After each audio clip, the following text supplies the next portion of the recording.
നമസ്കാരം. Raf talk ഫുട്ബോളിലേക്ക് അവർക്കും സ്വാഗതം. 2026 വേൾഡ് കപ്പ് ബ്രസീൽ നേടണമെങ്കിൽ ആ ബ്രസീലിയൻ ടീമിൽ നെയ്മർ ജൂനിയർ ഉണ്ടായിരിക്കണം. നെയ്മർ ഉണ്ടെങ്കിലേ അത് സാധ്യമാവൂ എന്ന് റൊമാരിയോ കഴിഞ്ഞ ദിവസം പറഞ്ഞ് നിങ്ങളെല്ലാവരും കേട്ടിട്ടുണ്ടാവുമല്ലോ. നമ്മളതിൻ്റെ വീഡിയോ ചെയ്തിട്ടുണ്ടായിരുന്നു. ഇപ്പോൾ റൊമാരിയോയുടെ പോഡ്കാസ്റ്റിൽ നെയ്മർ ജൂനിയർ 2026 വേൾഡ് കപ്പിനെ കുറിച്ച് ചില കാര്യങ്ങൾ പറയുന്നുണ്ട്. അദ്ദേഹത്തിൻ്റെ വാക്കുകളിലേക്കൊന്ന് പോവുകയാണ്. അദ്ദേഹം പറയുന്നു, എനിക്ക് വലിയ പ്രതീക്ഷയാണ് ആ വേൾഡ് കപ്പിനെ കുറിച്ചുള്ളത്. I have high expectations. എനിക്ക് പൂർണ്ണ ഫിറ്റായിക്കൊണ്ട് എൻ്റെ ഏറ്റവും ബെസ്റ്റ് ആ വേൾഡ് കപ്പിൽ കൊടുക്കണം. അതെൻ്റെ ലാസ്റ്റ് ഡാൻസാണ്, അവസാന അവസരമാണ്, വേൾഡ് കപ്പിനുള്ള അവസാന അവസരമാണ്.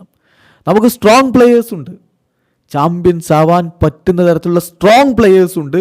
പക്ഷെ നമ്മളൊന്ന് സ്വയം ഓർഗനൈസ് ചെയ്യണമെന്ന് മാത്രമേ ഉള്ളൂ. മികച്ച ടീം നമുക്കുണ്ട്, ബ്രസീലിനുണ്ട്.